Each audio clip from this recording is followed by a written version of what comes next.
This project has no authorization from the National Capital Planning Commission, which approves construction and renovations on government buildings in Washington. I think it's fairly grotesque to begin construction, just the optics of beginning construction on a grand ballroom at a time when the government is shut down. There's been no real public process or transparency with this.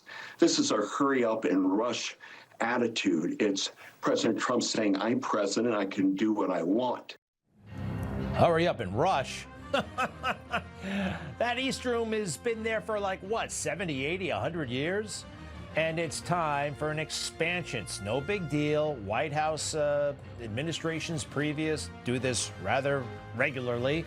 So here's the before, and here's what it's going to look like after.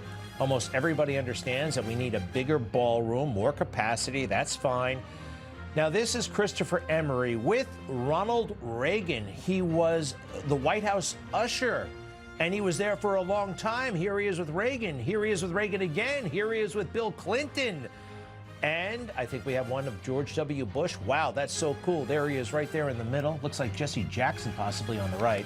Well, he wrote an article for us right here at Newsmax. It's on our website. Former White House usher, Build the Ballroom. You can access it at newsmax.com. Christopher Emery, White House usher, formerly, welcome and thank you for your work on the Newsmax website. That must have been the coolest job, working at the White House like that. Congratulations. Thank you, and thanks for having me on. You bet. It was absolutely the greatest job in existence. I was very fortunate. It's so cool. By the way, what is the job description of the usher? What are the duties and responsibilities? You know, that's very misunderstood because the term doesn't make any sense. The usher's office manages the home of the first family. We're responsible for ensuring their privacy. We're responsible for the events that take place in the house, the 132-room mansion, or the 18 acres of grounds. In fact, my responsibility, and I was an assistant to the chief usher. I was not the chief usher. I was an assistant. My responsibility was events. So that included those awful tents, all the wonderful events that took place inside the White House, and we crammed as many people as we could, and it was always gymnastics trying to get that to work.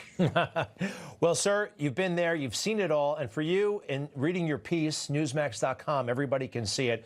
It's kind of a no-brainer. The White House needs a new ballroom. Could you tell everybody why? Well, the existing state dining room can seat formally 126 people. That's woefully less than what they should be able to do. There have been dinners in the White House where we've used the East Room, we've used the parlor rooms, we've used the state dining room and gotten close to 200 plus.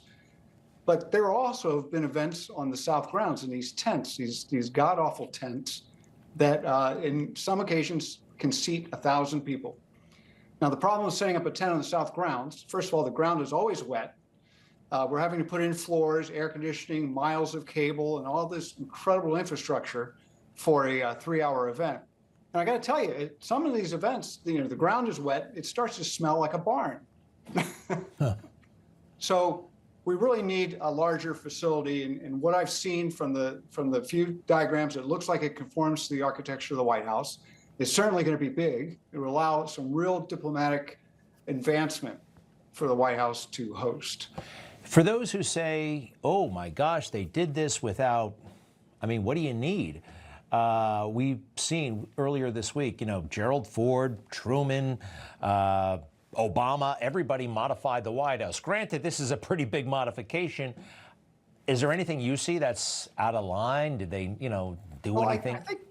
I think the problem is, and I was watching another network, I'm sorry, but I was watching another network an hour ago. They had a very prominent guest, and they were showing pictures of the grand foyer inside the mansion of the White House.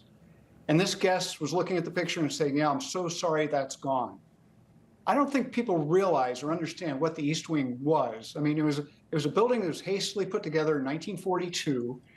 Over the years, it's hosted various First Lady's offices. There's a small congressional liaison office and a small military office.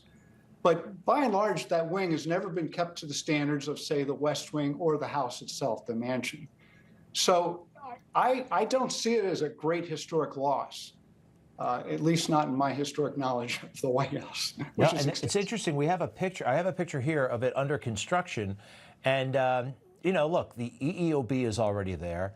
The White House as we know it. This is under construction, and you say this is 1942. Some reports say it's in the 1920s. I saw somebody else say it's 1902. I think they're getting it confused with the West Wing, right? Right.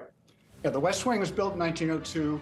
The massive renovations of the White House, the first one, of course, is when they built it from 1792 to 1800. That's the mansion in the middle, the 132-room house.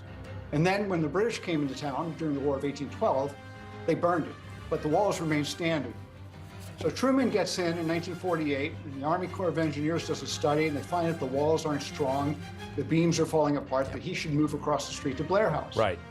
So they rebuilt the house again, leaving the exterior walls, and those are the three major transitions to the White House. Christopher Emery, we can read your story from such an interesting and unique perspective as the former White House usher. We appreciate it. Please go to whitehouseusher.com. That's your website. And you can also go to newsmax.com. whitehouseusher.com, newsmax.com. Thank you, sir, and we'll be right back.